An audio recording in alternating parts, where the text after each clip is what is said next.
விஜய் டிவியில் கனா காணும் காலங்கள் சீரியலில் பிரியா நடிச்சுக்கிட்டு இருக்கும்போது உதவி இயக்குனராக ஷங்கர்ட்ட ஒர்க் பண்ணி வந்த அட்லிக்கு அவங்க மேலே காதல் வந்திருக்குது. ராஜாராணி படத்தை இயக்கி இயக்குனராக முதல் படத்திலேயே சிக்ஸர் அடித்த அட்லி பிரியாவை திருமணம் பண்ணிக்கிட்டாங்க. அந்த வகையில் விஜய் கூட தெரி, மெர்சல், பிகில் அப்படின்னு சொல்லிட்டு ஹார்ட்ரிக் பாக்ஸ் ஆஃபீஸ் ரெக்கார்டுகளை படித்த அட்லி குருவா மிஞ்சின சிசினா பாலிவுட்டுக்கு போய் ஷாருக் கானை வச்சு ஜவான் படத்தை இயக்கி 1100 கோடி வசூல் சாதனை சொந்தமாக்கினாங்க.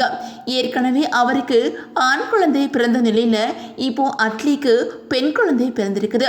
அந்த அறிவிப்பை கொஞ்ச நேரத்துக்கு முன்னாடி சோசியல் மீடியா பக்கத்துல சந்தோஷமா தெரிவிச்சிருக்கிறாங்க அட்லி. அந்த வகையில இயக்குனர் அட்லிக்கு ஏற்கனவே மீர் அப்படிங்கிற ஒரு மகன் இருக்கிற நிலையில அவங்களோட மனைவி பிரியா அட்லி திரும்பவும் கர்ப்பமாக இருந்ததை சமீபத்தில் அறிவிச்சிருந்தாங்க.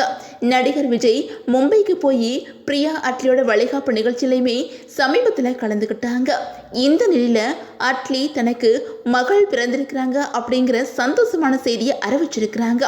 அந்த வகையில் அட்லி தன்னோட சோசியல் மீடியா பக்கத்தில் மீருக்கு தங்கச்சி பாப்பா பிறந்திருக்கிறாங்க அப்படின்னு தெரிவிச்சிருக்கிறாங்க. மீரோட அழகான பென்சில் ஆர்ட் போட்டோவை வெளியிட்டு இந்த அறிவிப்பை அட்லி வெளியிட்டிருக்காங்க. பிரியா அட்லி மற்றும் பெண் குழந்தை இவங்க 2 பேருமே நலமோட இருக்கிறாங்க அப்படின்னு சொல்லிட்டு அட்லி தெரிவிச்சிருக்காங்க.